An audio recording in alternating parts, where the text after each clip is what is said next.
What's good, y'all? This is a late night live for the listeners. We have been off of lives for a little bit. I have been a little bit sick, had a nasty cough, but we got to talk about Giannis Antetokounmpo. In fact, a lot of players have gone fishing, and Giannis Antetokounmpo is one of them. A historic, cataclysmic meltdown against the Indiana Pacers, which saw Giannis Antetokounmpo make a ton of mistakes, Gary Trent Jr. make a ton of mistakes. Obviously, we haven't done a live since Damian Lillard's horrific news, Achilles tear. I didn't want to believe it when I saw it. I was on a group chat. Chilltown Hoops immediately called it. That's looks like he ruptured his Achilles, and you know it really does put into perspective how fickle this whole thing is and how quickly it can all go away. A couple years ago, Damian Lillard was the missing piece. There were people in the Toronto Raptors media who were pushing for the Raptors to actually trade Scottie Barnes for Damian Lillard. This is before Scottie became an all-star. They were like, yeah, just, this guy's coming off a tough second year. Dame's available. We should add picks. We should do whatever. Damian Lillard would be box office here. Certainly, that would not have been the right decision because Scottie is obviously worth a hell of a lot more than Damian Lillard, more so now that Dame is injured. But it doesn't stop. Every offseason, there's always like more rumors as stars become disgruntled and more ready-made, more obviously great players become available. There's always some chatter in the Toronto Raptors media space among fans. Should the Raptors look to add X player, Y player? And what if it did take Scottie Barnes? I got to tell you something. The Raptors are not trading Scottie Barnes. The Raptors will never trade Scottie Barnes. I don't want to say never until foreseeable future, until further notice. Okay? He's not, but okay. That's your perspective. I just watched I've been watching a lot of playoffs. Give me a W if y'all have been watching a lot of playoffs too. I've watched every single game of the playoffs so far, regardless if it was a blowout, regardless if it was, the Houston Rockets versus the Golden State Warriors yesterday, watching the Spencer show. It doesn't matter. I'm watching all of it. I'm watching all of it. And you notice a few things. Is 2 points and not 2 points? That phrase rings louder and louder the more you watch these games. You watch a game like today, Clippers, Nuggets, and you see the Clippers melting as the game goes on. And somehow they still won it, right? Sometimes you win a game you're not supposed to win. Sometimes you win a game you don't deserve to win. And I just thought down the stretch, the Clippers played timid. They were trying to run out the clock. They didn't have that instinct of what to do. And you think to yourself, Kawhi Leonard is a two-time NBA champion. He's a two-time Finals MVP. How is he not bigger in this moment?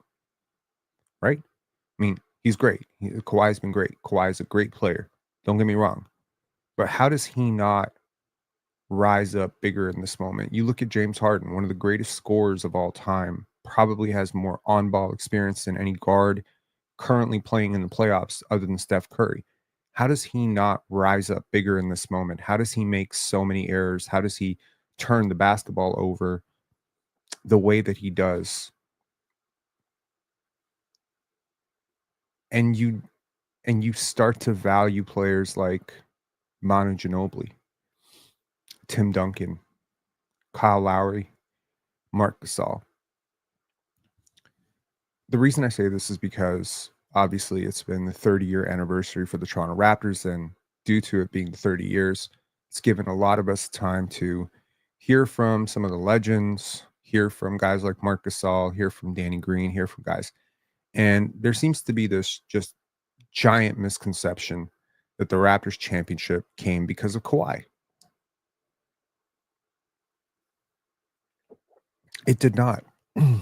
Kawhi was a central cog. He was probably the most obvious thing that a casual fan could turn on the television and say, that guy's unstoppable. It's a huge part of it. We'll never take away what Kawhi did for Toronto, he didn't have to do it. And it's the winning DNA. Again, where was that winning DNA when DeMar and Kyle were choking away, playoff games? Sure, right? But there is like a championship DNA. There is like how do you build a winning culture? How do you build a winning organization? How do you build up winning habits, winning teammates? How do you close out a close game? Kyle was like, to me, despite some of his playoff disasters, was just so incredibly good at making the timely plays, the timely charge, the timely tip ball. Things just don't show up on the box score. It's never as sexy as game 7 buzzer beater 20 bounces. It's never like that. But with Kyle, it was like knowing when he needed to take 8 shots and knowing when he needed to take 18 and almost always having the right answer to that question. There's certain players that just know how to win, and then there's certain players that just don't know how to win. And I'm not really sure that it's any easier or harder than teaching a player how to dribble or shoot. I think sometimes you just have it or you don't. I think some people, when the moment gets big, they tighten up. I think that's psychological. I think when times get hard, some people become isolated and caged. Some people become very dismissive of others when things go poorly. I think within Scottie Barnes, I think the Toronto Raptors, specifically Masai Ujiri, Bobby Webster, Darko Rajakovic, and the head honchos who call the shots for this team, I think they've identified a specific set of characteristics within this guy that you can win with. Now, of course, it's very difficult to explain winning when a guy shoots 28% or 27% from three. People be like, when you have winning habits, you dive for loose balls, but man, can you make a three? Can you make a three? Can you make some layups? Can you score 25 on a regular basis? Can you hit my parlays? Right?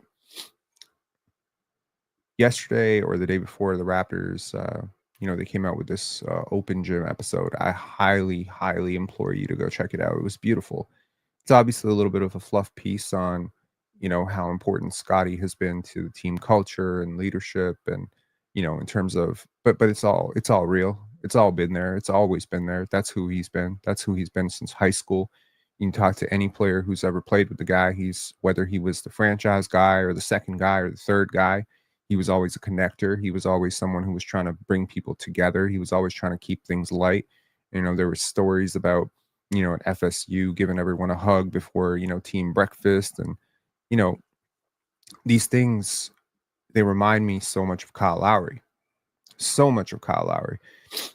Kyle Lowry was famous for get-togethers. Like, when the team was having a rough patch, he would always like have that intuitive sixth sense of like, we got to have a dinner. Like we got to if there was a tough conversation that needs to be had, that conversation needs to be had between this guy and this guy. We need to get them in the same room. This kind of stuff is intangible stuff. It's not as easy to spot as, a tight handle or a nice midi pull up or a nice fadeaway jumper, but it does result in winning. And if the goal in the end is to win, you don't trade away a Scottie Barnes, right? Now, what if what's on the other end of that is a Giannis Antetokounmpo? Doesn't Giannis Antetokounmpo warrant some damn respect? He is, in fact, an NBA champion. He is someone who has been, the best player on a championship team. He is also 30 years old. He is also very expensive. So, you know, am I upset by something like this? The Raptors should be ready to give up whatever the Bucks want. Like if they want all the draft picks, I feel like those should be on the table. If Scotty is the centerpiece of a trade for Giannis, I think the Raptors should seriously consider that. They've pivoted now into this win now mode by acquiring Brandon Ingram. The rebuild that they wanted to start this year appears to be over. They want to move on to the next phase. Giannis still has a lot of good years left. He's got the relationship with Masai. Like, 100%. If Giannis is interested in coming here, they have to pursue it. Do they have to pursue it? Will they pursue it? I think they'd be stupid not to ask.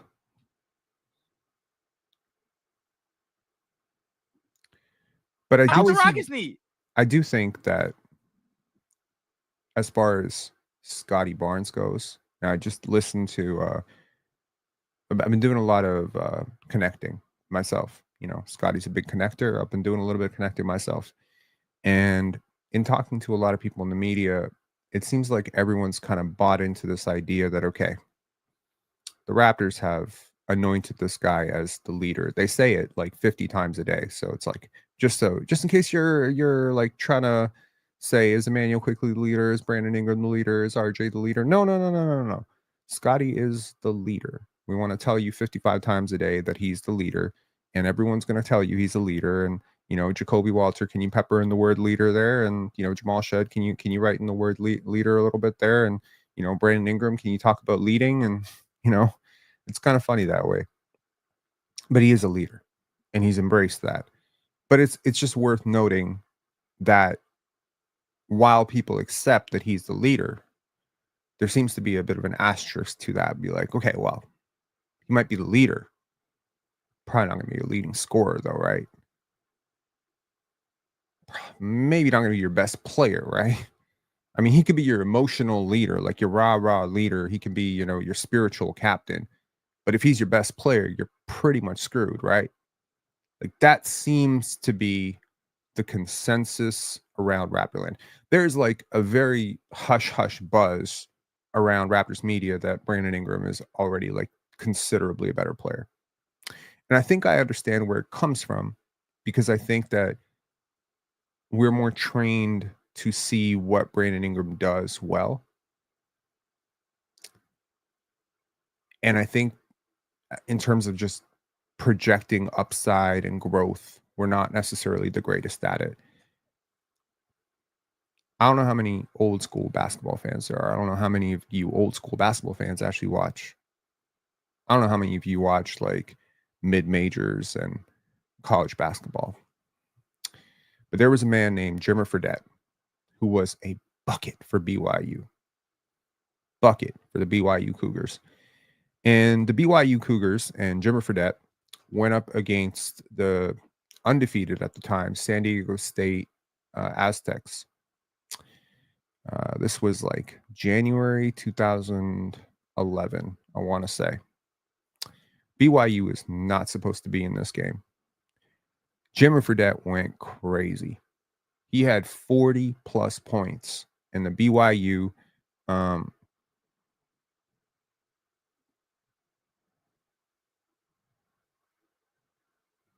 sorry, I'm trying to read some of these comments, but it's not worth it. Shoot. The BYU Cougars, Jimmer Fredette, legend, right? College legend, amazing, right? He goes off, scores 40 plus points. I think he scored 43 points in that game.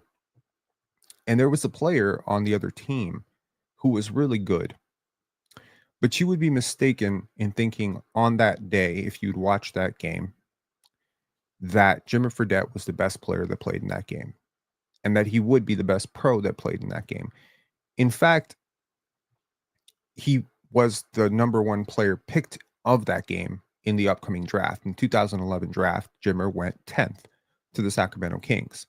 The player on the other end, he went 15th to the Indiana Pacers, and then he was traded to the San Antonio Spurs for George Hill. The player on that other team that lost to Jimmer Fredette, he had 22 points in that game. His name was Kawhi Leonard. You might know him.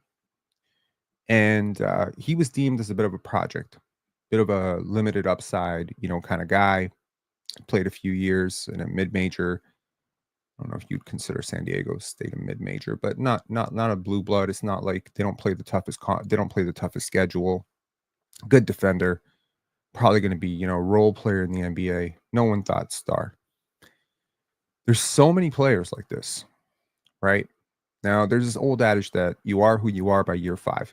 This maybe used to hold true, man. This really used to hold true when players were coming out when they were 21, 22. Remind you, Scottie Barnes is 23 right now. So, holding him to the standard of like you are who you are by year 4, year 5 is kind of different. But I understand that you want to hold him to that standard. I think internally the Raptors have a very different expectation of who Scottie Barnes is and who Scottie Barnes will be than the media, fans, and everybody else. Now, I was thoroughly disappointed when I found out that some of my friends, what they actually thought of Scottie Barnes. Take a listen to this conversation because this made me cry a little bit.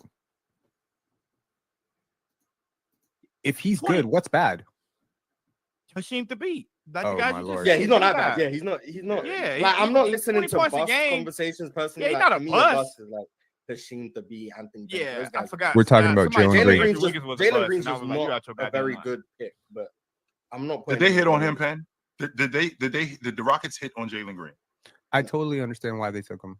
Honestly, I do. He was the number 1 player in high school. Okay, And stop know. right there, Penn. Did they hit on him? Yes, in your estimation? No, hell yes no. or no? Hell no. You think they missed on Jalen Green? I think they did 100%. hit on him. You could have picked Evan Mobley, Scottie Barnes. You could have picked Jalen Suggs. We'd have been in the same position with Scottie Barnes, but Evan Mobley, hell though. out of here. That- He's that- an that all-star, doesn't freaking make you a all bust, NBA. though. Like, oh but my I think God. I I'm think not they saying hit he's a on bust. him. I don't Position. think he's The a bust. I Rockets don't think hit he's a bust. on Jalen Green.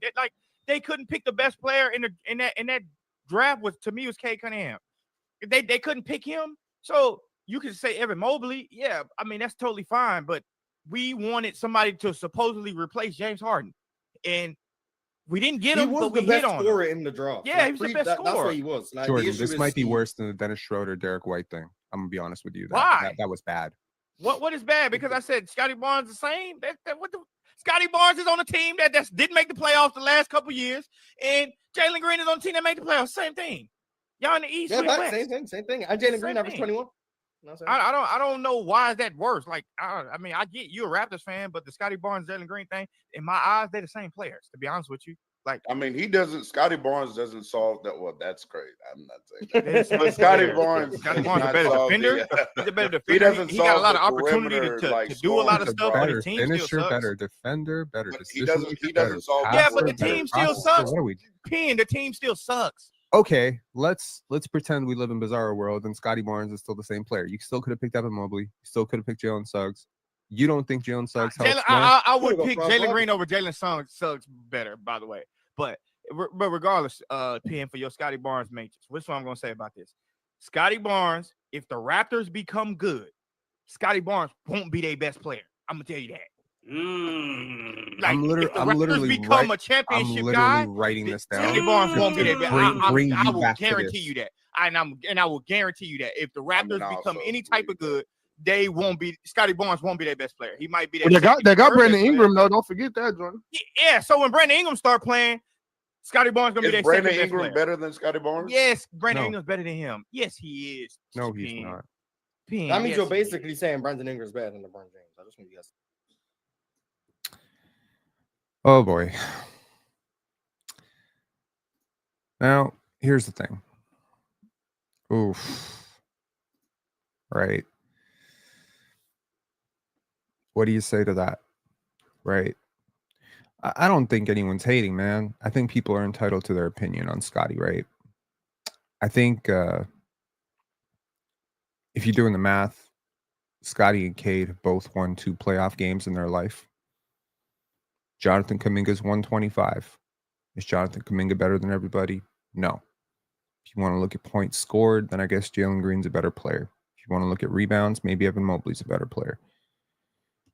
But I don't see it that way. I kind of look at, I look at Evan and Scottie in a very different light than I look at maybe some of the other players in the draft, because I generally believe that their size and athletic potential put them in a different class. And I'm going to stick with that because there's almost, I don't want to say like undefeated laws of basketball, but there are a few things that you just don't bet against. And it is the Kawhi Leonard cocktail, right? You don't bet against people who have positional size, who have the right coordinations and the right cocktail of measurements, right? When you consider the hand size, the wingspan, consider the stride length, you consider the physical advantages that certain players have, yeah, sure, you do end up with Hashim Thabit sometimes. You do. You do end up with the Stroh Swifts and the Harry Giles of the world. You do end up with those. But there is a reason why those players are so highly touted. There is a reason why a prospect as as raw as Scottie Barnes was, as highly ranked as a high schooler as he was, because the potential was immense, and the potential remains immense. Now, again, you may not see tremendous amounts of growth. There has been tremendous amounts of growth. I think I may have mentioned it in our previous live that Scottie has morphed his player type. It's gone from more of a connective glue guy wing to a primary ball handler. It's the most valuable archetype. He is, in fact, a lot of what Cade Cunningham was billed as coming out of high school and college, a jumbo creator who struggles at times with efficiency and decision making. So I still think that, if we're looking at, I don't know, how do I measure this? If we look at this as what a prospect is, and if you want to consider it like how full is the cup, I think Scottie's cup is less than half full. And this is a conversation that people aren't ready to have. And I don't think it's a conversation that necessarily the Raptors even want to invite right now. I think they're fine letting people think that Scottie's just a passer. I think they're fine thinking, Scottie's just a defender. He's just going to, because I think when Bobby Webster, said that quote, Scottie likes to pass, Brandon likes to score. That's not to say that Brandon doesn't like to pass and Scottie doesn't like to score. You understand what I'm saying? Like he was just speaking flippantly. Brandon Ingram's one of the best passing wings in NBA history. I don't even think that's stretching it. Brandon Ingram's a fantastic passer. Mars Talk Sports, who some of y'all may know, actually let it slip the other day, and he said it, and he can definitely correct me if I'm misquoting him. He said he thinks Brandon Ingram's passing is even more impressive than his scoring. BI and Scottie have a lot in common. A lot in common. In fact, as I've mentioned this before, Scottie Barnes has scored almost as much per 100 possessions over his first 4 years as Brandon Ingram. The gap is not immeasurably huge. It's minor. It's a minor gap. Same thing with Kawhi and Scottie or whatever. But it's very difficult to make finalities or final decisions or final verdicts about a player at 23. You certainly have to remember where we were 8 months ago on Cade Cunningham and where we are today on Cade Cunningham, and even where I am, by the way, today on Cade Cunningham. Cade Cunningham, coming into this season, per ESPN, was ranked as the 67th best player.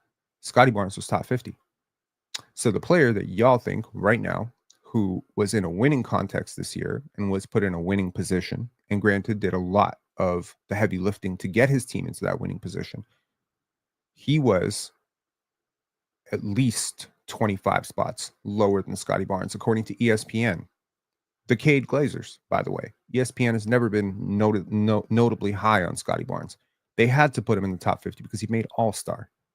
So what if the Raptors had made the playoffs this year? What if they hadn't gone with a whole bunch of rookies and young players and put this whole development tag on the season, and the Raptors had been competing in place of Miami Heat or the Atlanta Hawks in the play-in, and the Raptors were the team that was going up against the Cleveland Cavaliers or the Boston Celtics in the first round? Would Scottie still be deemed as a top 35, top 40 player? Would his numbers look a little bit different? Would there just be a little bit of a different optical lens? How many people think, like Jordan, that because a team didn't make the playoffs and that's the lead guy, that the lead guy is a bum? I think a lot of people think that way. I think a lot of people prescribe to that theory, especially when the theory is so easy to paint on a guy that you never really believed in to begin with. I think it's pretty amazing how successful Scottie has been, given how many holes he has in his game. I don't think you can take away this much from Jalen Green or Cade Cunningham's game and that they would even be NBA players, to be honest. I don't think they have the physical advantages or the athletic tools to do it. I know it's crazy to say that Jalen Green does not have the physical advantages and athletic tools. He is a freak athlete. But at 6'4", if he can't dribble and he can't shoot, he can't play. For Scottie Barnes, a player that a lot of people allege cannot dribble, shoot, how does he score 20 points per game?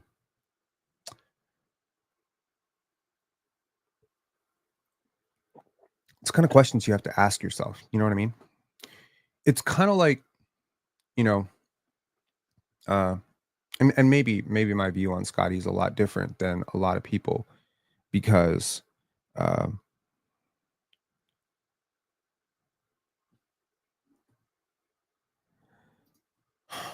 okay, I don't know why you think because you're 15 years older than me or because you've seen basketball that you know who Scottie Barnes is more than I do. I've watched a lot more Scottie Barnes than you have.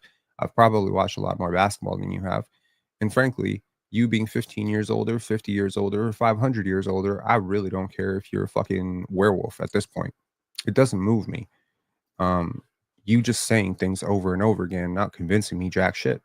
I would honestly suggest that if you have some tangible reasons that you think this, you can certainly present them and we can talk about those things. But appealing to, I'm 15 years older than you and I watch a lot of hoops, like, let's be real now, man. Like you're, I don't think you're convincing anyone there. And I don't know how old you think I am, but I guarantee you I'm older than you think. So, in fact, why don't you go and venture a guess? Let's see how accurate your 15-year projection is or prediction is.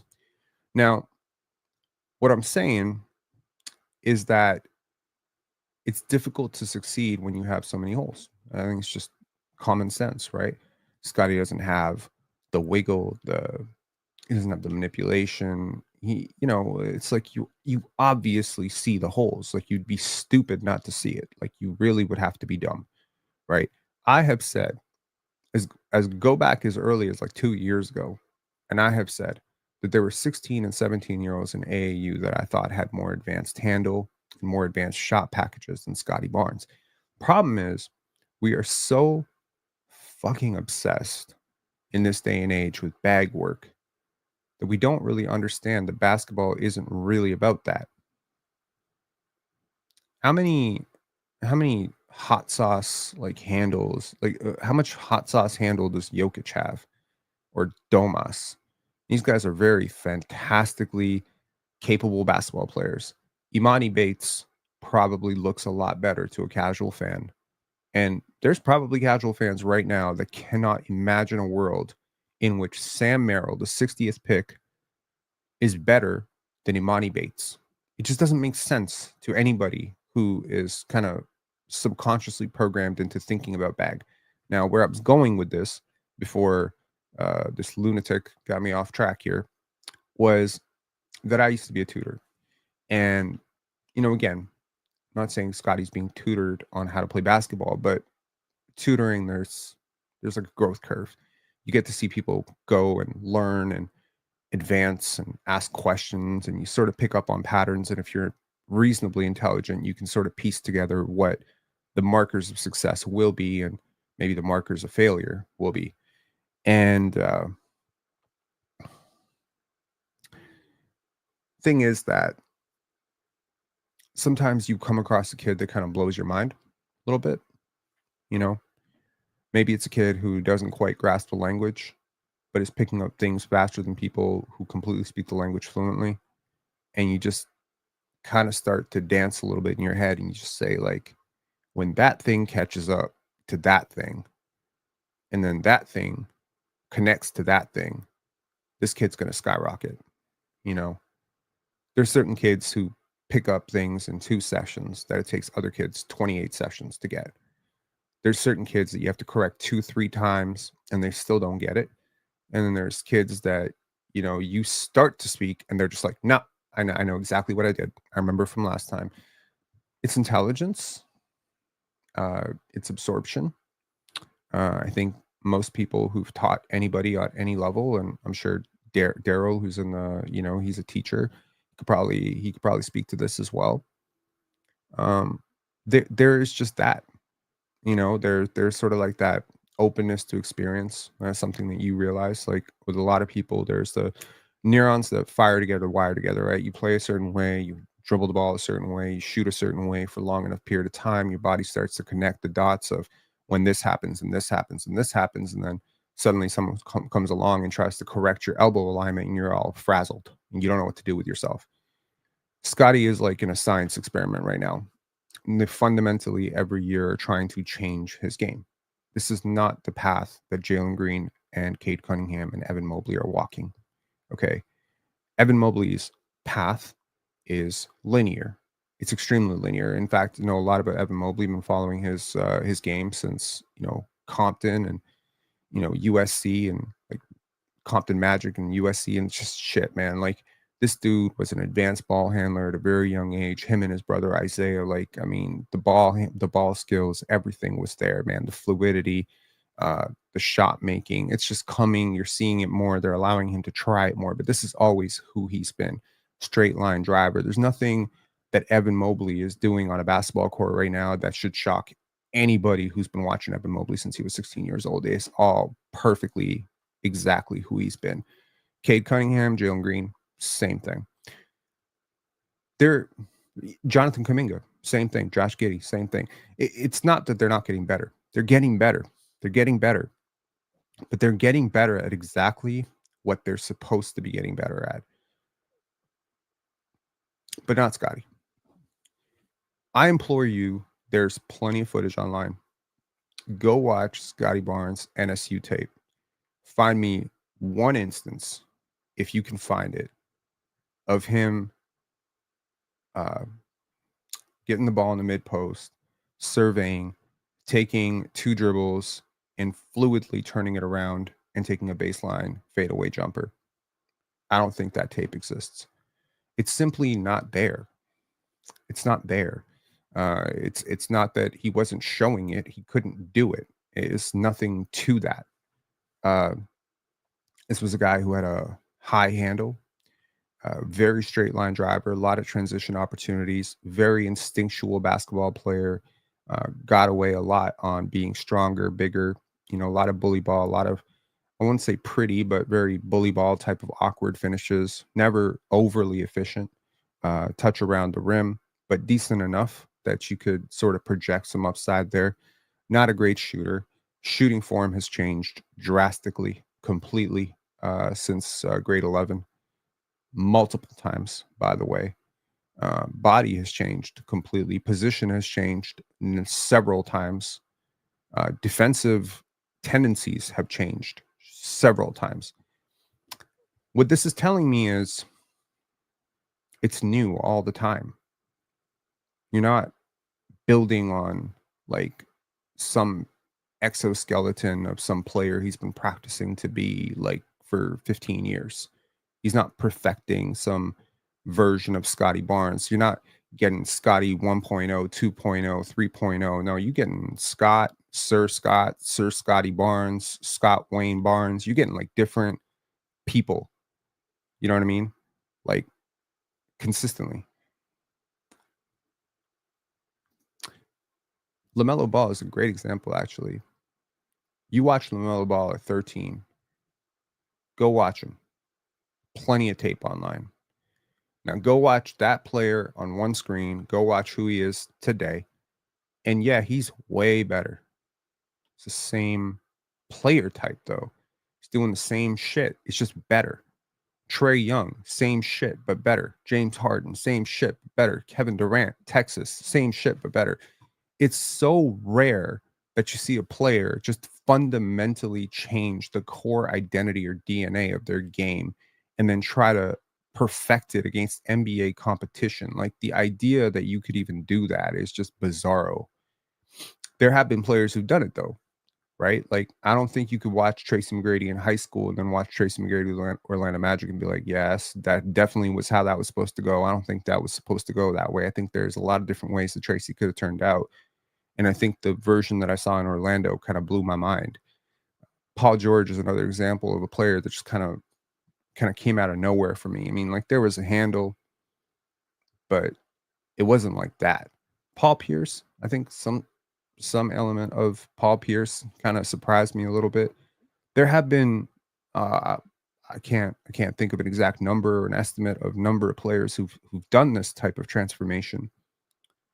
Michael Jordan actually would be a great example. There's nothing about Michael Jordan, Laney High, Michael Jordan, first year North Carolina that sets your expectations for what Michael Jordan will become. Anthony Edwards. Anthony Edwards is a great example, actually. You go watch Anthony Edwards in high school. You watch Anthony Edwards today. I mean, there's elements of it that are there, just like there's elements of Scottie Barnes. But man, the game has gone over a complete makeover.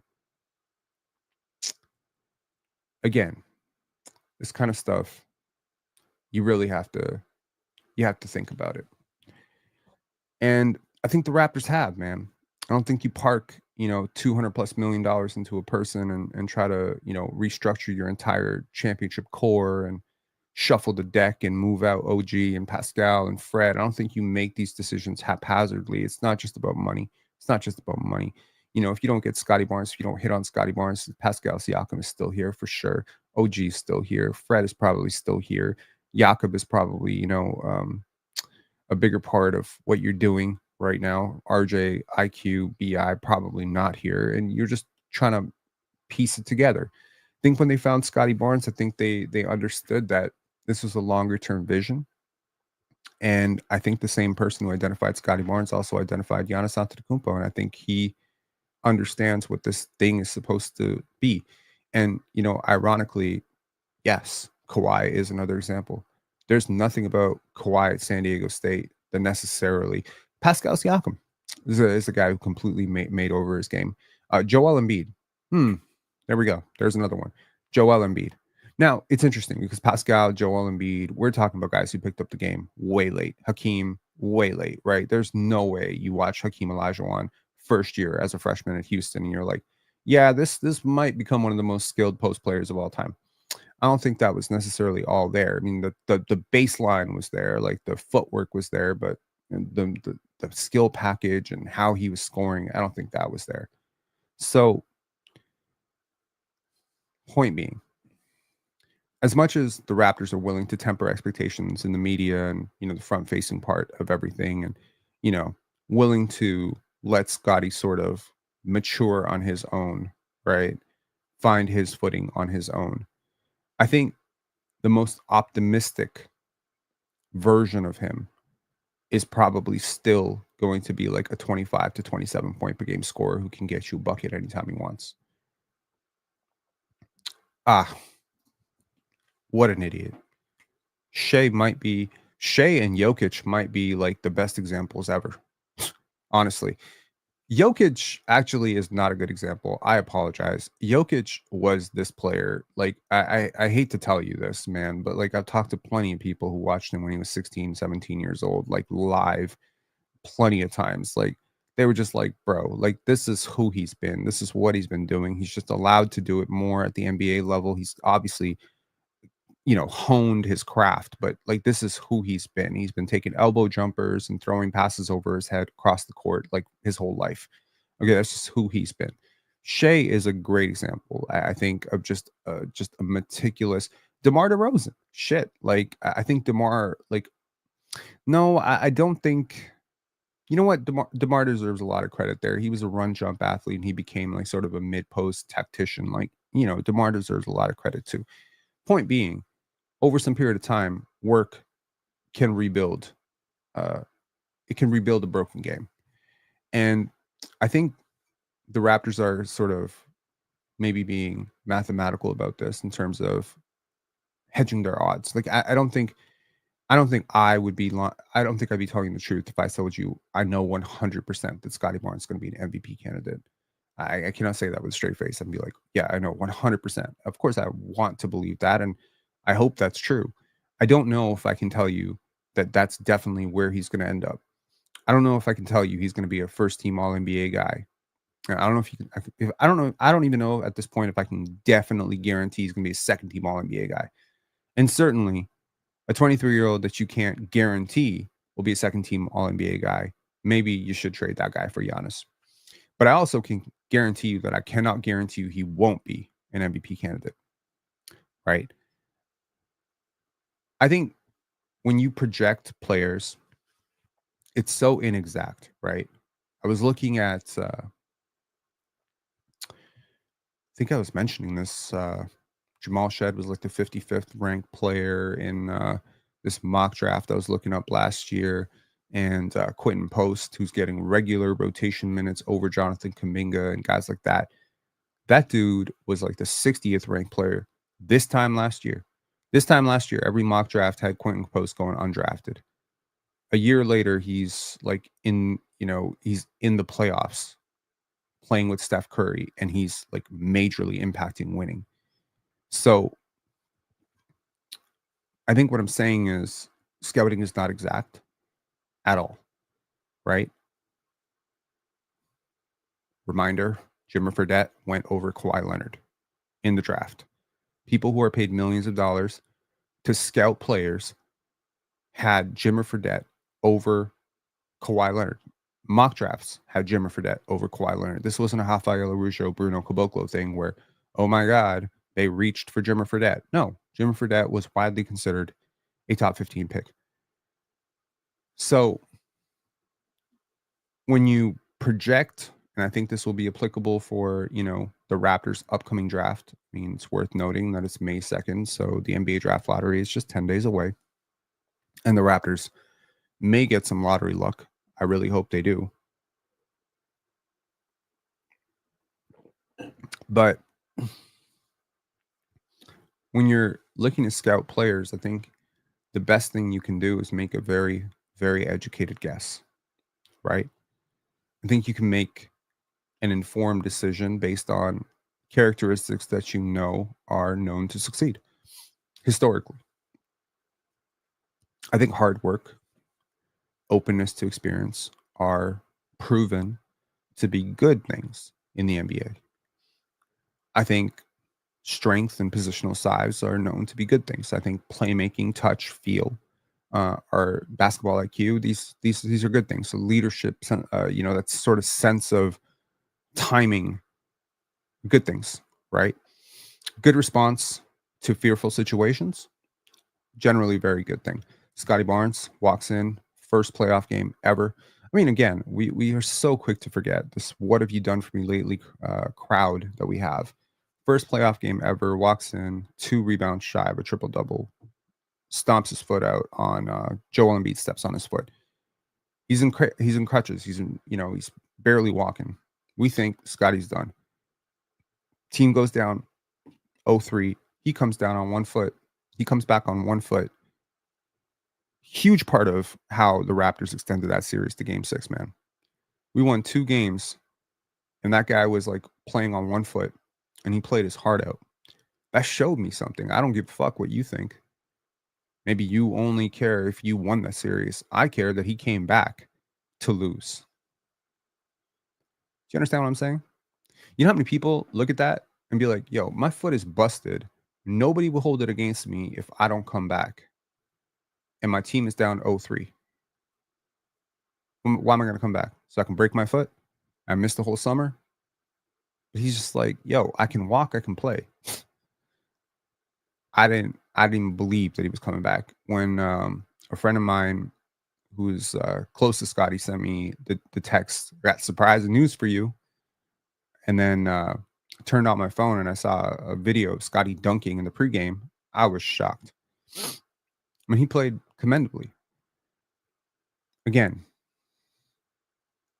projectable. And information continues to build. Just because the player you scouted, new information comes up. When he comes into your building, you learn more. He's been on your team for a year, you learn more. I feel like the Raptors, like the more they've learned about Scottie, the more they believe in him. Because that second year was a train wreck. I think a lot of bad things happened in the second year for Scottie, both personally and professionally and on the basketball court. I think his jump shot was fundamentally screwed up and his consistency was off the charts, and inconsistency was off the charts, and his defense was wonky, and he was having trouble navigating screens, and he was having trouble with his teammates and figuring out his role on offense, and how he responded to the media backlash by coming out the very next year and becoming an all-star. And by the way, even in that disastrous season, how many glimmers of hope he showed you, that despite in that terrible season that people are willing to throw into the gutter, he was one of the top clutch scorers in the league, and routinely showed up against the biggest matchups, and routinely, when the Raptors were down 10, 12, 13, would just go into that sort of bully mode and just with the limited game and the limited handle and whatever scoring package, just will his team 10, 12 points in the fourth quarter. Just like, what? How? What? This is a work in progress, man. But the cup is so empty relative to where it could be. I feel like I'm rambling a little bit. There's so many plays. I've come a long way on Cade Cunningham. I want to consider this. Please don't misconstrue this as Cade hate. But there's so many plays where Cade is so dazzling with the basketball. His basketball control, his control over his body, and just how he's able to manipulate his movement relative to how his defender is reacting to him. It's very smooth. And then inevitably, he bursts to the rim. And you notice something. Gets blocked a lot. Finishes short a lot. Because he's an under the rim finisher. So for all that bag work and refinement and fluidity and flexibility, there's still an upper limit to where you're going to go with that when the playoffs tighten up. It's the same issue I have with DeMar DeRozan. The gap between DeMar DeRozan and Kawhi Leonard is not the clutch gene necessarily. I mean, granted, you hand Kawhi Leonard the toughness and the defense and all that stuff. It's a gap of physics. It's a gap of physics, man. You can't touch Kawhi's shot. You can't bother his pocket, and you can't touch his finishes. He just finishes better. He's a better finisher everywhere. He's longer, he's bigger, he's got bigger hands, he's got a longer wingspan. There's just a physical limit to how he takes up space and how he manipulates space and how his strides are able to create space. It was the same equation with Vince Carter versus Kobe Bryant. I'm going to tell you this, rest in peace, Mamba. If Vince Carter chased it as hard as Kobe Bryant, he would have been twice the player Kobe Bryant was. He had twice the physical advantages that Kobe did. Scottie Barnes has physical advantages, and nobody in his draft class does. They just don't. They don't have it.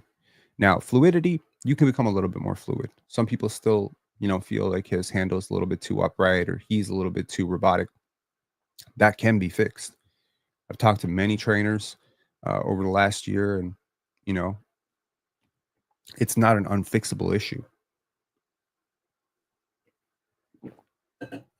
The jump shot. We've seen good moments. We've seen bad moments. We saw him shoot 48% from 10 to 16 feet. We saw him shoot 78% from the line for 2 straight years. He's not a non-shooter. This is not Ben Simmons we're talking about. This is not, Steven Adams. You're not building around that player. Russell Westbrook won MVP. He's never been a good shooter. Derrick Rose was never a good shooter. I don't know why this is such a huge issue with Scottie Barnes. Scottie Barnes is a much bigger player than those guys. He's also a much better defender than those guys. But I think it's okay. The point that I'm trying to make here is that internally, that Scottie Barnes is not going to be dangled in Giannis Antetokounmpo talks or any talks, really. Because I don't think there's a player short of Victor Wembanyama, a healthy Victor Wembanyama, that the Raptors would necessarily even entertain a conversation around Scottie for. And I know that pisses off a lot of people, right? I think that pisses off people like this guy. I think it pisses off people like this. I think it pisses off a lot of people on my timeline. I think it pisses off a lot of people on X and a lot of people, on Facebook who just don't see it. They're just like, what? This guy couldn't even score 20 points per game on a shit team. This guy. I think it pisses off those people because they feel it's almost like an opportunity is being wasted. I'm sorry that Scottie being your franchise player, and I'll speak directly to y'all. I'm sorry that Scottie being your franchise player doesn't inspire a lot of hope in you. I realize that hope is a really, really big part of being a sports fan. I realize that. When Kawhi Leonard came, whether you won a championship or not, the very idea that you had a chance and you believed that you had a chance for a full year, that year was blessed. Right? Thinking you have a real chance at winning a championship is a very good feeling. The expectation, right? It's the dopamine is not, it's not about getting things, it's about expecting things. And when you look at this roster with Scottie Barnes as the best player on the roster or the highest paid player on the roster, I think there's a lot of people out there who say, well, I don't feel that feeling that I had with Vince. And I certainly don't feel that feeling I had with Kawhi. Some of y'all might not even feel the feeling you had with DeMar, because at least DeMar could score 20 points. But I think there's so much to basketball that we don't accurately measure. The aforementioned intangibles, the defensive impact, the ability to improve your teammates, the physical advantages of being able to get a shot off in a tight clock scenario, and there ain't no physical way to stop it. We are watching Anthony Edwards, a phenomenally gifted and very talented scorer, a scorer who I could only dream one day Scottie will be as, prolific a scorer as Anthony Edwards. And I don't think that day will ever come, by the way, just to be real about that. And it's amazing. But we're watching him try to figure out in real time how to navigate a double team. I think Scottie Barnes could navigate a double team in his sleep. So again, there's some parts of this that are so far ahead of the curve. His leadership intangibles, his selflessness. There's so many players, man, that until the age of 28, 29, they're all about themselves. Hakeem was all about himself. All about himself. I don't even want to disparage the guy. He's a fucking legend. Love him as a player. Wilt Chamberlain spent his whole life playing for himself.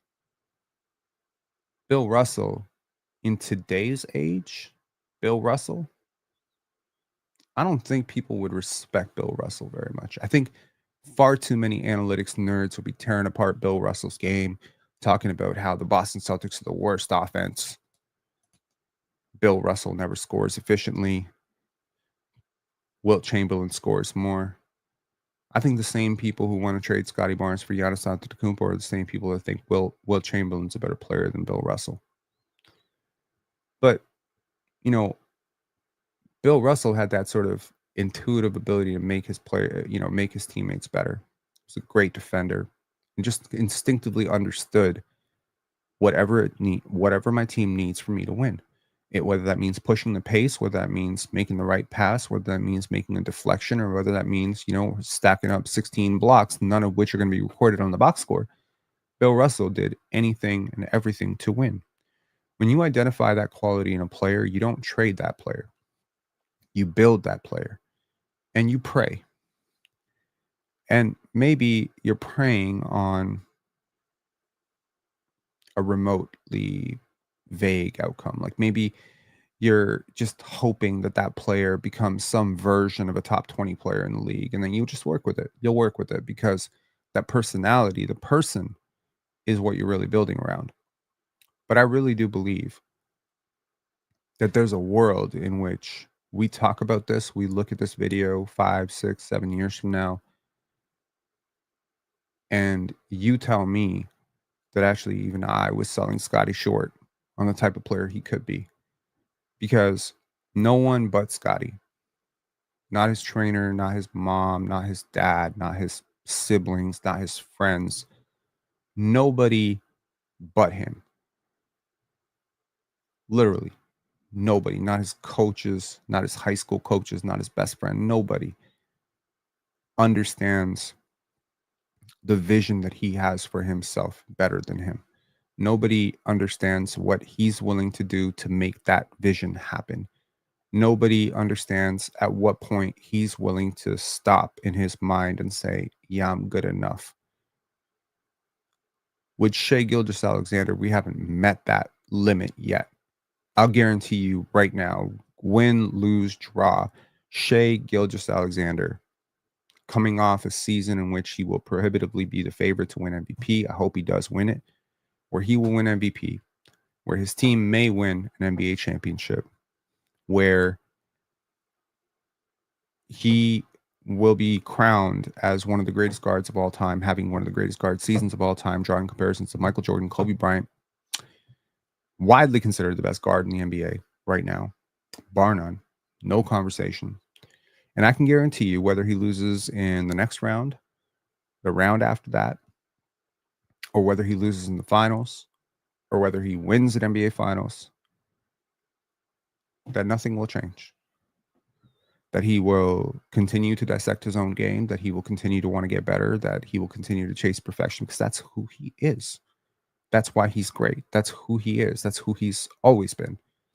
It took way longer to get there than it took Anthony Edwards.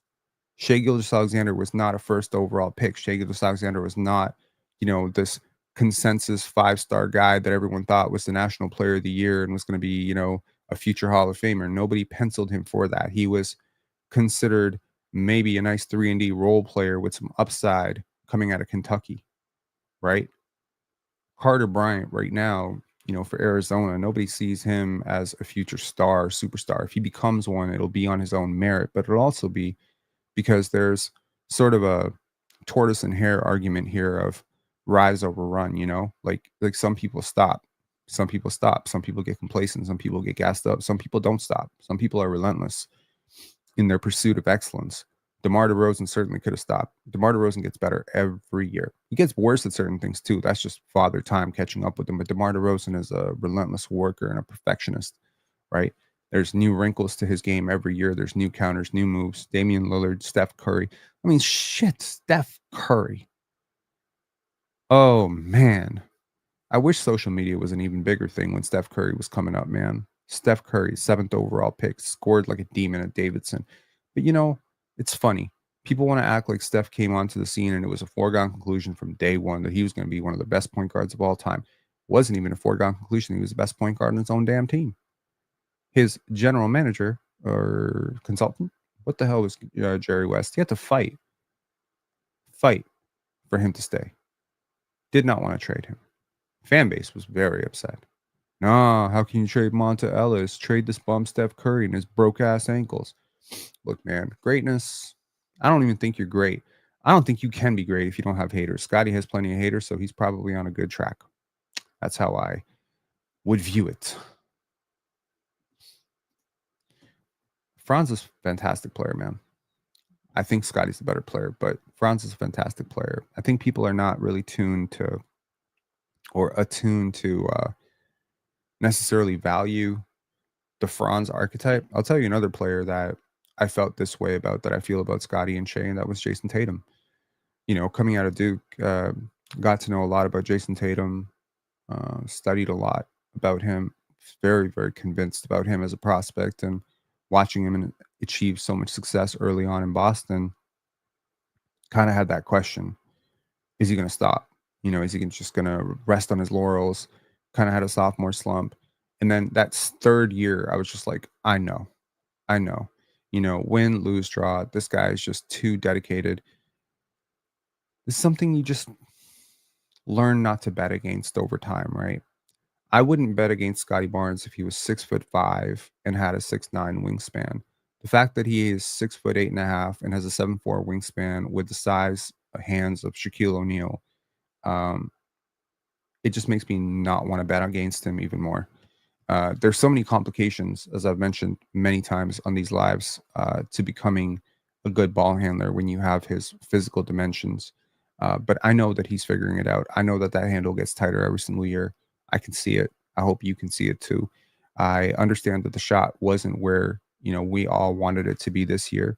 But please understand that if the shot was anywhere close to where we wanted it to be this year, he's a 23-point per game scorer. We're not having this conversation, and y'all probably feel very differently. Is that the gap?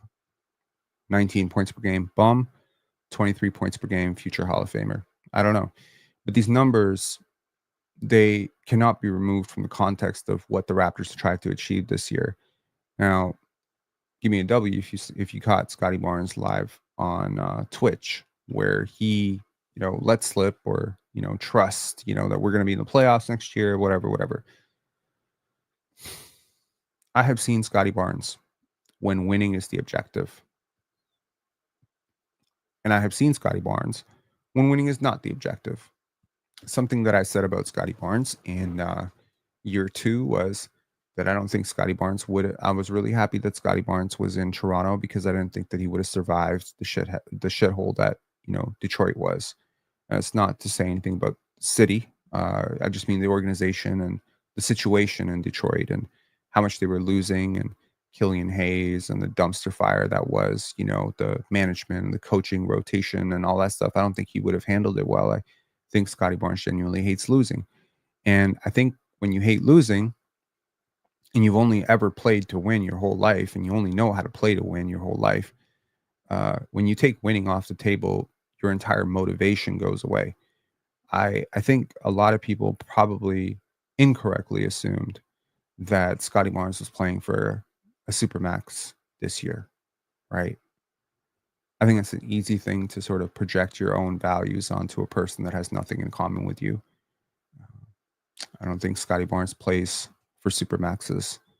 I'm sure he's very happy that he's gotten a max extension and he perfectly deserves it as an all-star and a former rookie of the year.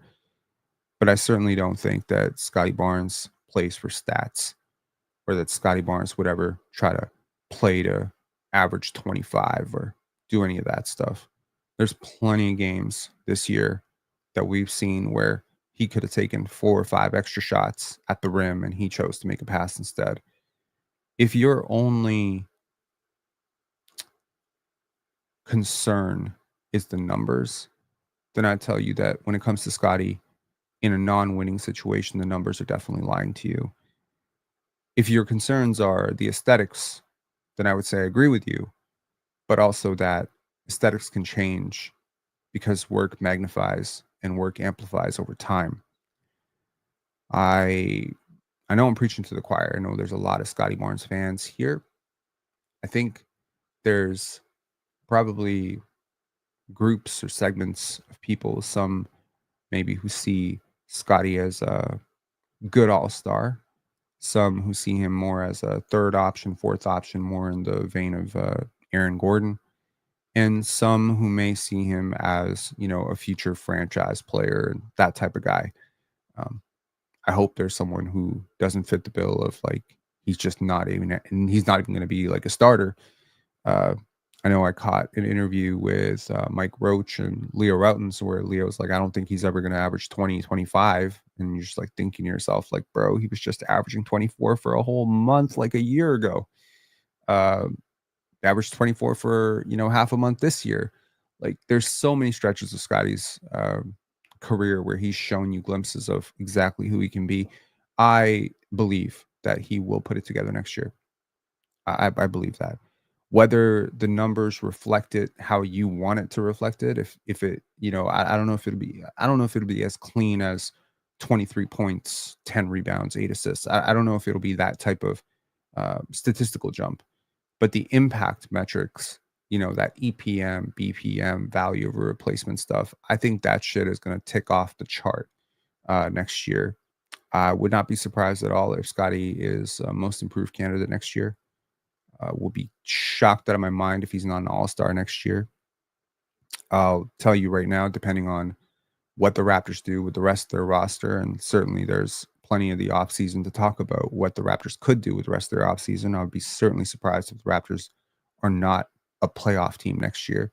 I think internally, this entire team all year was sold, and again, privately, not publicly, because publicly they will do what the PR department wants them to do. But I think privately, they were all told that this is a 1-year thing. That we're not in the business of going out and losing for years. I don't think you could have sold this team on 3 years of losing to tank for multiple draft classes. I think there was a very clear directive to every player on this team that, hey, we're a very young roster and we believe in all of you young players and we have a lot of rookies and we're going to do some stuff this year that's going to cost us some games. But if you stick with it and you continue to get better at it, eventually those losses are going to turn into wins and you're going to see it. And I think the Raptors, whether it be Masai Ujiri or Bobby Webster or specifically Darko Rakovic and his coaching staff, the people who made those declarations to those players, I think the trust is still intact because they followed through. They followed through, right? Phoenix plays that said, Robert, my issue is what is the real path for Scottie to go into stardom? I feel like he's just trapped in that AG mold right now. Well, Aaron Gordon has never been a primary ball handler in his entire life, ever. I can show you what I mean by this. Bear with me for 1 second. Here's what I mean. So, like this role right here. So if we look at primary ball handlers in the NBA, Shea, Luka, Donovan Mitchell, Jalen Brunson. What is a primary ball handler according to Crafted? It's a lead creator who dominates possessions, orchestrating the offense primarily through pick and roll and isolation plays, responsible for initiating offense, scoring efficiently, and creating shots for teammates. It's the most important player type. I'll die on this hill. Anthony Edwards, Damian Lillard, Kyrie Irving. Again, this is not an opinion that he is a primary ball handler. This is not a biased opinion. This is the tracking data. This is his possession data telling you that this is the role that he fulfilled for you. And I'll guarantee you that he has never fulfilled this role at any point in any spot in his life. He has at best, even when playing point guard at Florida State, he did not fulfill the level of creation load responsibilities that he had with the Raptors this past year. And again, for a come on now, man. Aaron Gordon was playing point guard in Orlando. Like, can we, like, okay. I actually will humor you for a second here. Just give me 1 second. So we're gonna do Aaron Gordon versus Scottie Barnes career first 4 years, okay? And I just want you to see how far off this comparison is. And you know what? I haven't even checked this, so there's a chance I have mud on my face and they're like the identical same player, but I'll guarantee you they're not. Now, let me just.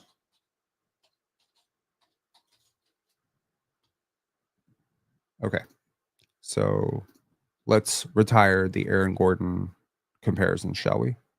Now, let me isolate for first 4 years. So Aaron Gordon, first 4 years. Scottie Barnes, first 4 years. Both 4th overall picks. Let's see how they compare. That's your comparison. Okay. Do you understand what I'm saying? These are not fucking comparable players. These are not even close players. The fact that Aaron Gordon thinks he is like Scottie Barnes or that Scottie Barnes is like Aaron Gordon is ridiculous. No, that's extremely disingenuous, Robert. What's disingenuous, bro? 276 games played versus 263. 11 points per game. You want per 100 possessions, bro? They both started. They were both lottery picks. They both started the vast majority of their games. I mean, granted, Scottie played more minutes. Okay, so fine. Let's do it per 100 possessions. If you think that's going to make this better for Aaron Gordon, I promise you it's not. Okay, you are talking about a player in Scottie Barnes who was more efficient across the board, was a better defender, 24.5 points versus 21.7. That's a gap. Scottie had more steals, more blocks, more assists. Aaron was a slightly better rebounder. I think that should surprise nobody. Scottie shot better from the free throw line by 7%.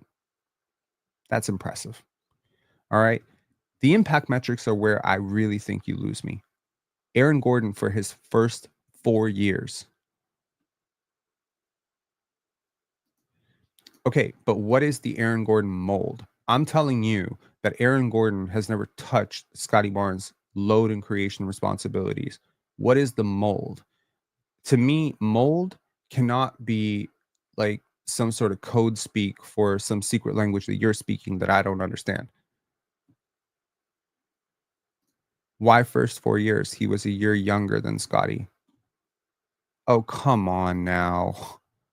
You want you going on he was barely younger, but okay, sure. Let me do you a favor. I'm gonna do you a big favor. I'm gonna do Aaron Gordon's second year to fifth year and see if the numbers get better. Okay. Scotty still clears by a lot. Okay. And by the way, to have double the value of a replacement over a guy who played 20 more games than you is like you're not the same player. You're not the same type of player. You're not the same caliber of player. Okay. Per 100. Okay. 24.5 versus 22.7. Scotty still clears. Assists 7 versus 4. Scotty's nearly double. What are we doing here, bro? What do you want to compare? They have a completely different role on their team. Their analytics profile is completely different. Scotty has more win shares. And Aaron wasn't a bad player either. And I'm not, and Scotty's had 2 quote unquote bad years. And by the way, if you want to check Aaron Gordon's rosters during those times, he wasn't on great teams, but he wasn't on like dumpster fire teams. Like, let's get real here. 2017, 2018. Let's see what. Mm, hang on a second.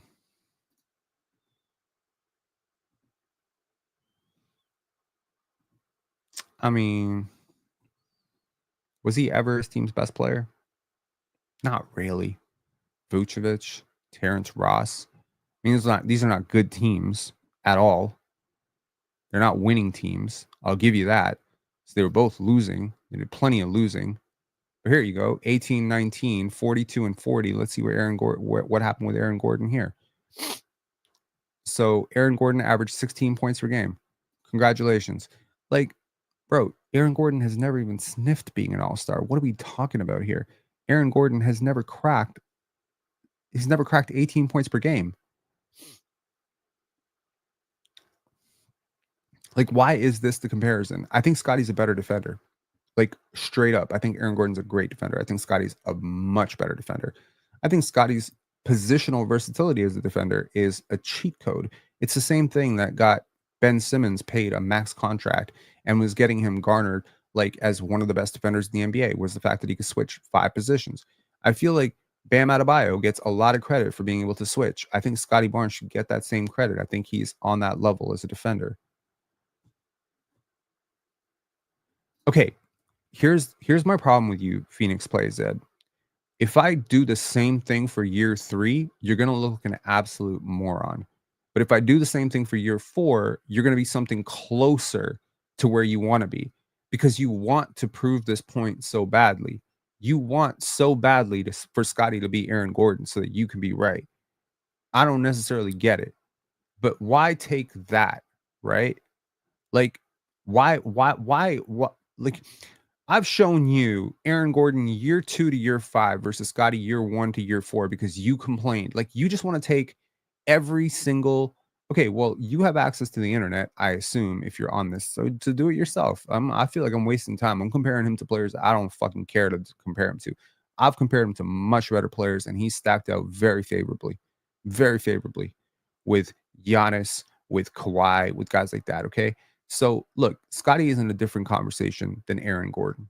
No disrespect to Aaron Gordon. Aaron Gordon, fantastic player, had a great career. He's not touching the Hall of Fame. No disrespect, Aaron Gordon. Like, he's not going to be a Hall of Famer. Scotty is going to be a Hall of Famer. Okay. So that's really my point in all of this. And look, man, I think there used to be this saying in Raptorland. I don't know if you remember it, but maybe you should try it sometime. And do you remember it? It was called Trust in Masai, right? Now, I'm never one to say don't think for yourself. Certainly think for yourself. Don't appeal to authority. Don't listen to podcasters who sound overly confident and let them trick you into not thinking for things for yourself. Obviously, think for things for yourself. It's a very good thing. And you should always arrive to conclusions that you feel comfortable sitting with. But in the end, you really think that Masai Ujiri would disband? Like, do you understand what Pascal Siakam and Fred VanVleet and OG Anunoby just from a monetary perspective meant to the Toronto Raptors franchise? Do you understand like the idea of being able to market them as this is a champion like forever and ever? Like, do you understand how much of a generational type of prospect or transcendental, like I don't know what word you want to use, what like how great a player has to come along for you to move off that? Now I want you to imagine that Masai Ujiri did that for Aaron Gordon. Bro, like sometimes you just have to do the equation, right? Like this is a matter of sentential logic. Like two things cannot be true. Either you think Masai Ujiri is building around Aaron Gordon part 2, right? Like if you really believe that, then you believe Masai Ujiri is an idiot, right? I don't think you can hold like there's certain viewpoints that are completely incompatible. I'm wearing a dark hoodie. I'm wearing a baseball cap. You cannot listen to somebody say he's wearing a baseball cap and he's also not wearing a baseball cap. Like that doesn't make a lot of sense. Like you have to pick a side on this one, right? So either the Raptors are building around Aaron Gordon and their management and frankly coaching staff are idiots. They're idiots. And I'll tell you right now, if Scottie Barnes turns into Aaron Gordon or anything like Aaron Gordon, if he is not taking the jump as soon as this summer, and we're not seeing it next year, this is just he plateaus and we look back on his career 3, 4, 5, 6, 7 years from now, and he's still at 17 points per game as his career average. Oh my God, I will issue retraction upon retraction upon retraction. I will apologize from the bottom of my heart. I will let y'all know that I was fucking wrong as hell and that Masai Ujiri was an absolute idiot. And I will personally sit on Bay Street with a sign saying fire Masai.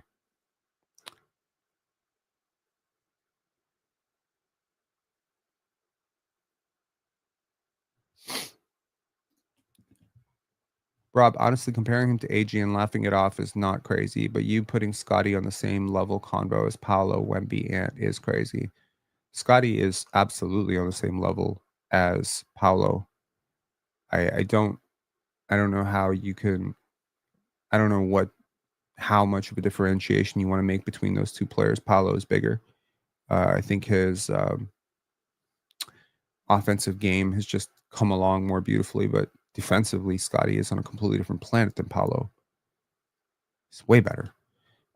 Ant, completely different type of player, but in terms of impact, like how much could I see them impacting winning on a night-to-night basis? Again, one is a big wing, one is a twitchy guard. Like they're not easy to compare. It's like comparing John Morant to Jaren Jackson. Like it's hard to compare, right? Or comparing Scottie Pippen to John Stockton. Like I don't know how you want to make the comparison, but yeah, they're both Hall of Famers. They're both really damn good players. Wemby is Wemby is a complete one of one. I don't think I think I myself have to concede to the idea that the ceiling of Victor Wembanyama is considerably higher than the ceiling of Scottie Barnes. Now, ceilings are one thing. Actualized reality and career arcs are a completely different thing. So, you could sit here and say Chet has a higher ceiling than Paolo. But if one of them gets injured and the other one, stays relatively healthy, one of them doesn't work and the other one works. I mean, it's the same thing with Jalen Williams. I mean, J-Dub, that y'all remember, that was a reach at pick 12. He's an all-star, second best player on arguably, to some people, the greatest team of all time. What did you see and Jalen Williams at Santa Clara that told you he was going to be this player. He's not a perfect player. Still has a high handle at times. Still makes a ton of mistakes. Still has some shooting concerns. He's not a perfect player. Scotty's not a perfect player. Paolo is not a perfect player.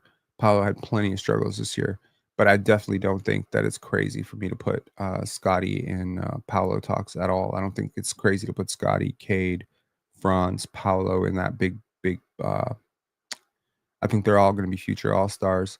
I think it's crazy to put Scotty in Jalen Green talks, and I definitely think it's crazy to put Scottie Barnes in Aaron Gordon talks. Look, man, I think if you want to ask yourself, is it crazy or not? Maybe just ask yourself, would you be okay with somebody running your organization who held out of Kevin Durant trade talks because they didn't want to trade a 20-year-old Aaron Gordon? I think that's a really good question to ask. I don't think I'm comfortable with that person running my organization, to be honest with you. I'm just not. I'm not comfortable with that. Would you be comfortable with somebody who parsed out an entire championship core and tried to rebuild, refused to tank properly, refused to go all in on Wemby, refused to go all in on Cooper Flag because they were so convinced they had their franchise player and their leader, maxed them out, and the player they did all this for was Aaron Gordon? I don't know what you would say about that executive. I would say that executive is on crack. I would say that executive deserves to be fired. And I'll tell you that Masai Ujiri has probably forgotten about basketball more than forgotten more about basketball than most of you will ever know.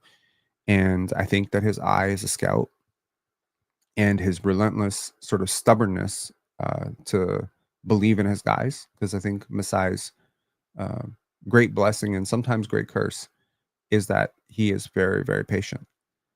And I think Scotty will reward that patience. I think you're going to see a jump.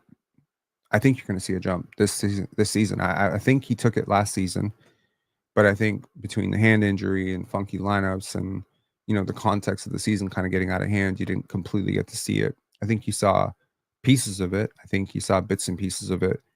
But I think you're going to see a better version of Scottie Barnes. I think you're going to see a jump from Scottie Barnes that's going to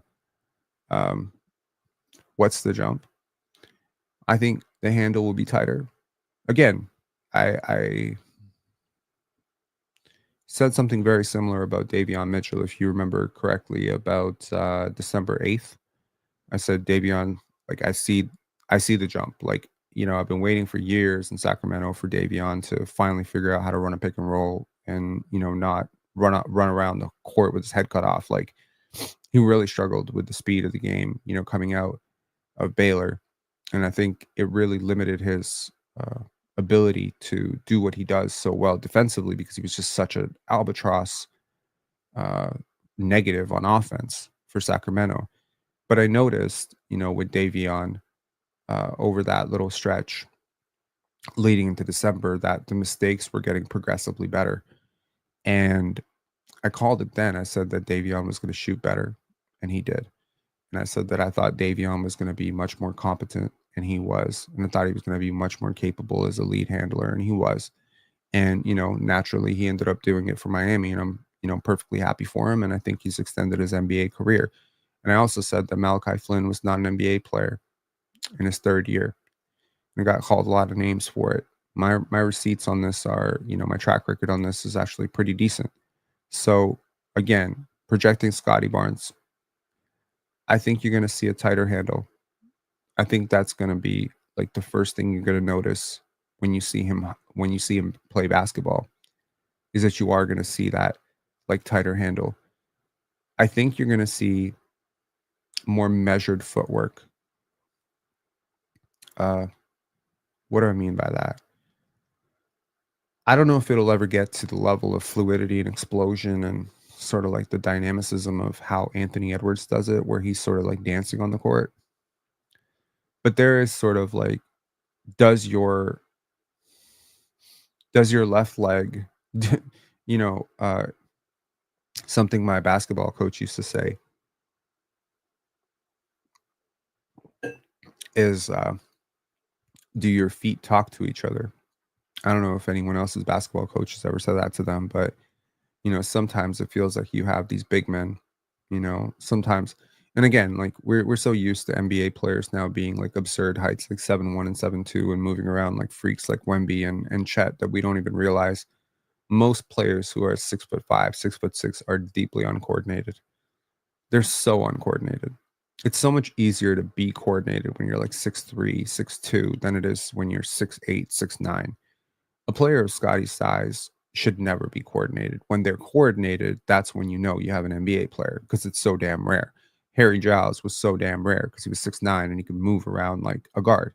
The fact that Scottie Barnes can guard guards at 6'9" is already fucking weird. The fact that he could handle the basketball as a point guard, despite having Shaq-sized hands and Shaq-sized legs and Shaq-sized arms, is insane. I don't think you understand the physics of Scottie.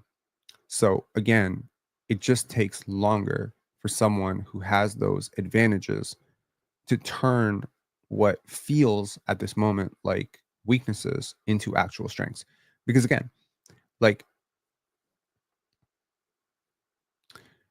being 7 feet tall is an advantage on the basketball court, right? But in a lot of apartments, it's a disadvantage. You might have like 6'8" door frames and you just bump your head all the time. Now it's a disadvantage. Now you're constantly slouching, right? Some people are just like, they have to grow into their environment. Do you understand what I'm saying? Like like everything has to sort of like come together.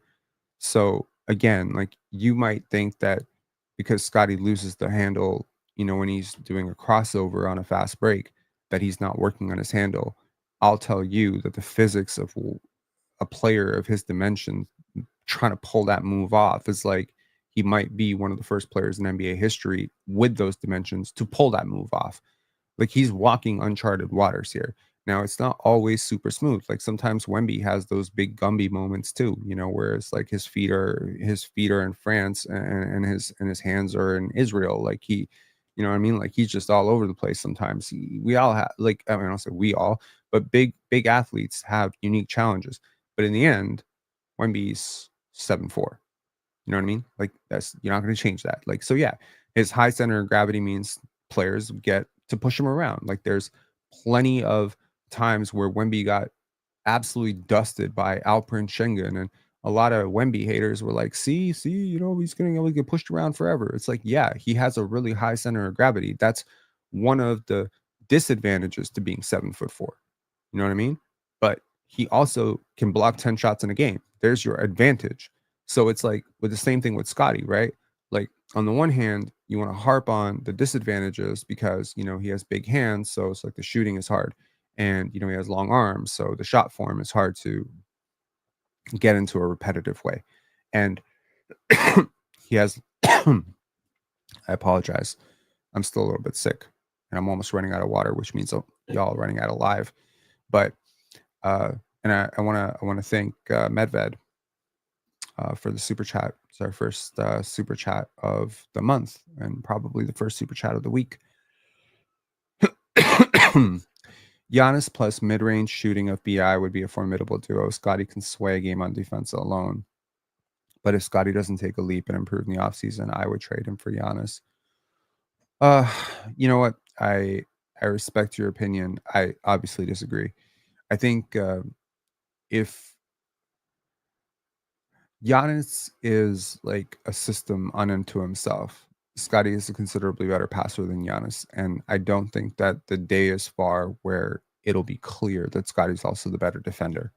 Uh, Giannis will always be like the better athlete. Like, he'll be, well, not always, but at least for the next few years, he'll just be the taller, bigger, more probably coordinated, explosive athlete. Like, Scottie doesn't have that type of twitch. And so I think I would be more worried about what happens when that twitch goes away or if there's an injury. And again, can he shoot? No. Can he hit free throws? No. once the defensive impact starts to go a little bit and the speed that he attacks with goes a little bit, I think you're going to see like a player who can no longer be a first option at all. At which point, now what do you got? You got a center. You got a center who can't shoot, who dunks a lot. And I'm not trying to dismiss Giannis. I think Giannis is a fantastic player. I think Giannis is a very incomplete player. I've said it many times. I prefer Jokic over him. I prefer Shea over him. And I think Tatum's an easier player to build around than Giannis. Like, I think what the Bucks did to him, like, I don't think Pascal Siakam's a good defender necessarily, at this stage of his career. I don't think he's a great defender at all. And obviously, I think Obi Toppin's a good defender. I just don't think there's a lot of teams that can really match up with Giannis, and then that's what makes him so freakish. But I think when those freakish elements sort of fade a little bit, like if you think he's just gonna do this until his late 30s, like LeBron, I think you're really misunderstanding how much burst LeBron has lost between the ages of 30 and 40. Like LeBron is thinking the game so much more. And LeBron is like, so like for me, basketball IQ, it's like right, like Jimmy Butler and Nikola Jokic, like right here. LeBron James, right here. Giannis Antetokounmpo is like off the page. It's not even close. Like, you want to talk about cerebral assassins? Jokic, Harden.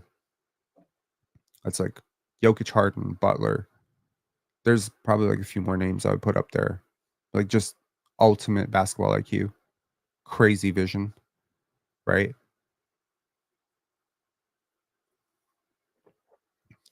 It's not instinct is not easy to teach. It's just what it is.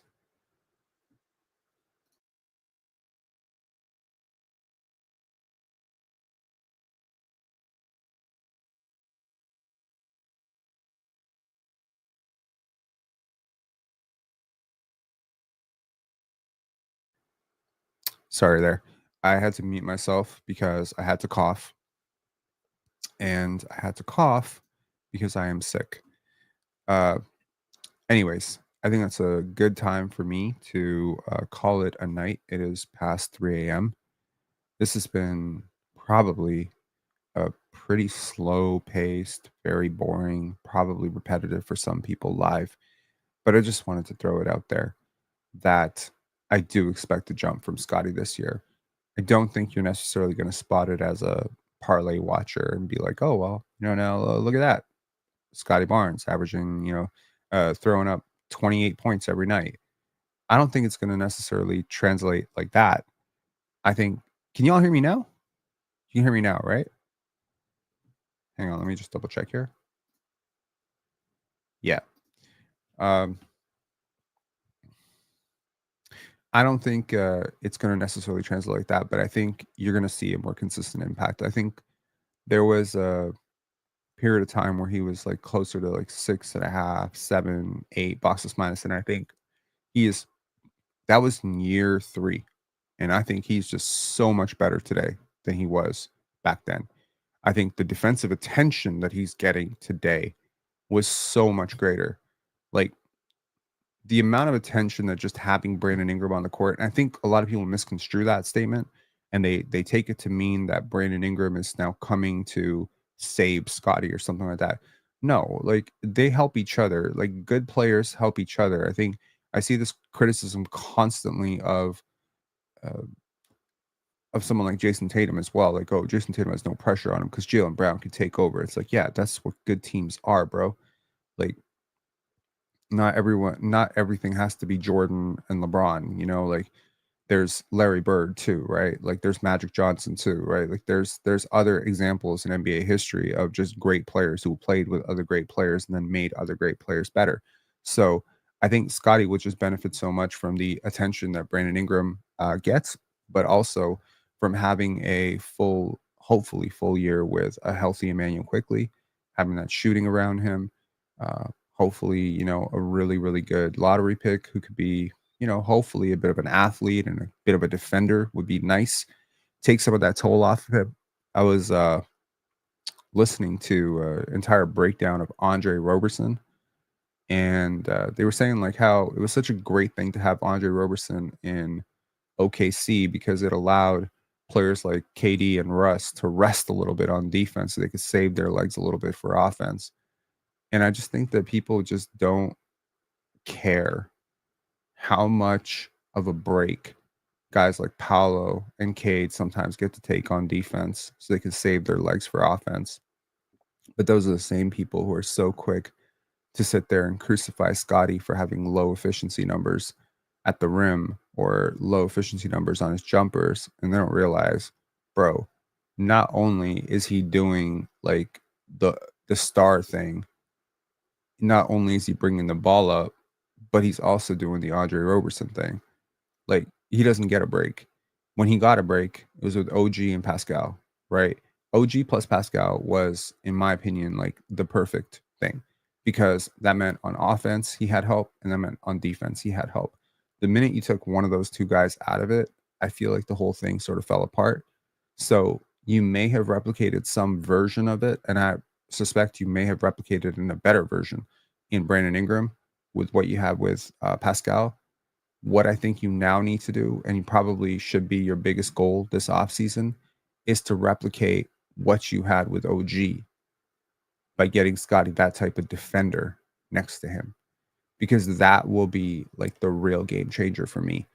Like when somebody else can chase everybody else around screens and he can just sort of hang back and deflect passes and direct things, where he can save his legs for those like drives so that he's not dead at the end of games.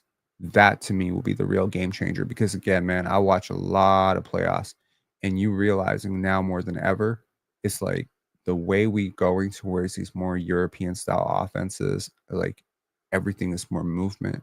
Your weakness will be picked apart to death. If you have a weak defender on the court, it is hard to hide. It is really hard to hide. So you can sit there and gas, players who are a little bit more one-dimensional, like Jalen Green and Paolo Banchero and guys like that. I don't think Paolo's bad defensively. I don't think he's good at all. You can gas him up all you want, but there's so many plays that those guys give up routinely, boneheaded plays, lazy plays. And you realize if they had to work super, super hard on defense, what would their shooting splits look like?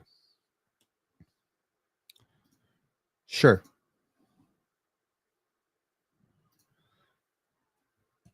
So the RJ and IQ deal was bad. Not necessarily.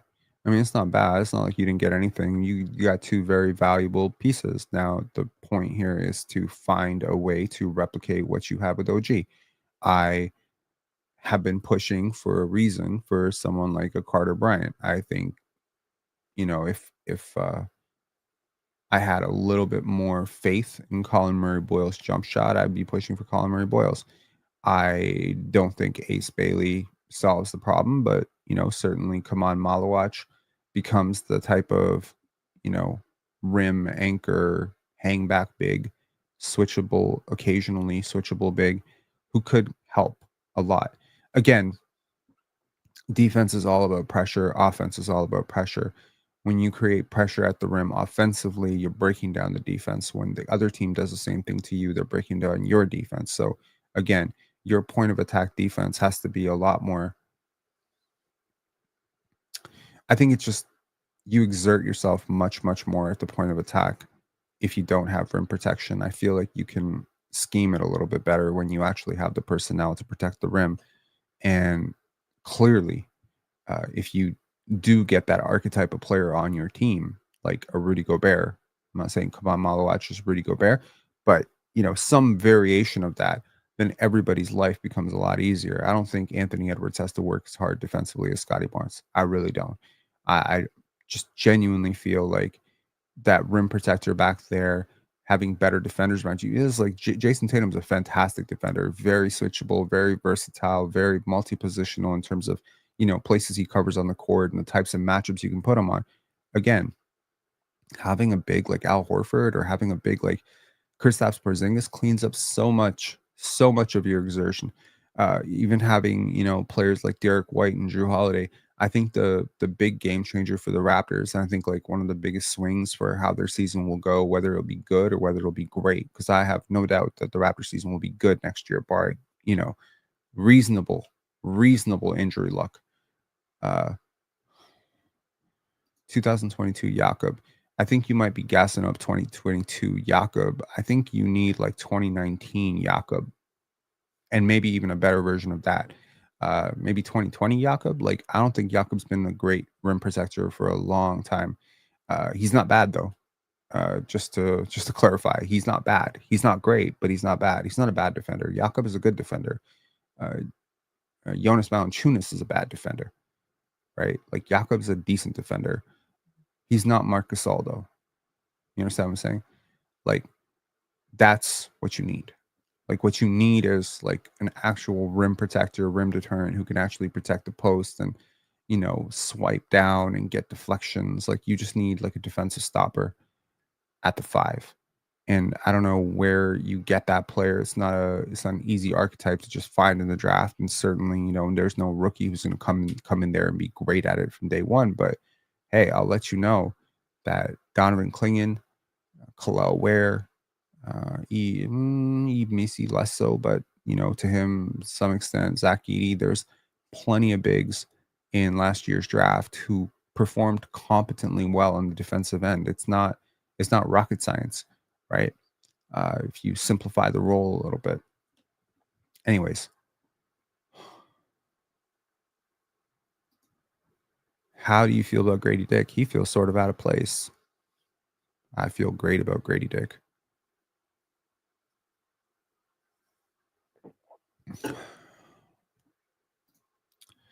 Would you trade RJ and Grady for that level of young big?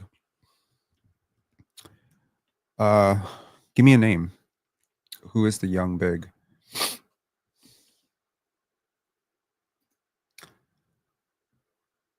IQ plus RJ plus battle for Giannis plus Green plus Jackson plus Livingston would work. No, it wouldn't. And I'll let you know. I'll let anybody know who's thinking about trading for Giannis. The conversation for Giannis would start with Scottie plus Grady plus Jacoby plus picks. It wouldn't be Scottie straight up. And so, you know, immediately, like, you hang up. But just letting you know, that's where you're at right now. You're not getting Giannis Antetokounmpo for that package. There's a team out there that will be willing to shred much more than that for Giannis. Day'Ron Sharpe is a free agent, if I recall correctly. I'm pretty sure the Nets will want to keep him, but you could certainly look at Day'Ron Sharpe. I think you'll be looking for, I mean, you know, one interesting idea is why not try and go for round 2 with Christian Koloko. I understand that Christian Koloko could not crack the Lakers rotation, and the Lakers are now in Cancun. But, you know, now that he's cleared of the blood clots, I think Christian would be a welcome.